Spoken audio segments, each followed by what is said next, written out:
श्रीसुब्रह्मण्यषोडशनामस्तोत्रम्। अस्य श्रीसुब्रह्मण्यषोडशनामस्तोत्रमहामन्त्रस्य अगस्त्यो भगवान् ऋषिः अनुष्टुप् छन्दः सुब्रह्मण्यो देवता ममेष्टसिद्ध्यर्थे जपे विनियोगः। ध्यानम् षड्वक्त्रं सिकिवाहनं त्रिनयनं चित्राम्बरालङ्कृतां शक्तिं वज्रमसिं त्रिशूलमभयं खेटं धनुश्चक्रकं पाशं कुक्कुटमङ्कुशं च वरदं हस्तैर्दधानं सदा ध्यायेदीप्सितसिद्धिदं शिवसुतं स्कन्दं सुराराधितम्।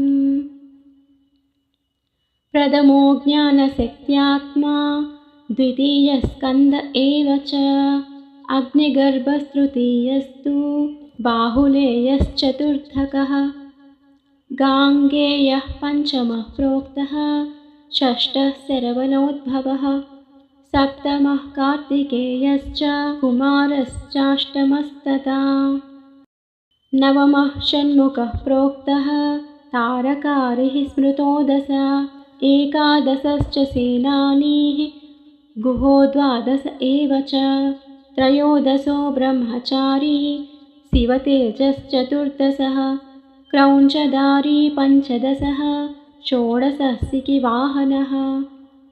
षोडशैतानि नामानि यो जपेद्भक्तिसंयुतः बृहस्पतिसमो बुद्ध्या तेजसा ब्रह्मणः समः कवित्वे च महाशस्त्रे जयार्थी लभते जयं कन्यार्थी लभते कन्यां ज्ञानार्थी ज्ञानमाप्नुयात् विद्यार्थी लभते विद्यां धनार्थी धनमश्नुते यद्यत् प्रार्थयते मर्त्यः तत्सर्वं लभते ध्रुवम्।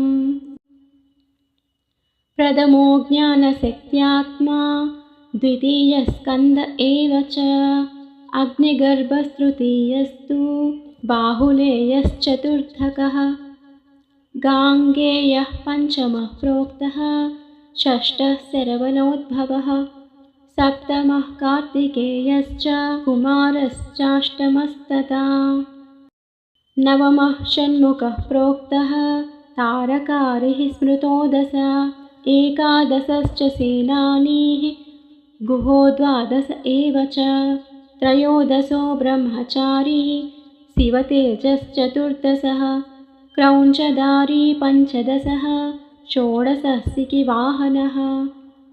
षोडशैतानि नामानि यो जपेद्भक्तिसंयुतः बृहस्पतिसमो बुद्ध्या तेजसा ब्रह्मणः समः कवित्वे च महाशस्त्रे जयार्थी लभते जयं कन्यार्थी लभते कन्यां ज्ञानार्थी ज्ञानमाप्नुयात् विद्यार्थी लभते विद्यां धनार्थी धनमश्नुते यद्यत् प्रार्थयते मर्त्यः तत्सर्वं लभते ध्रुवम्।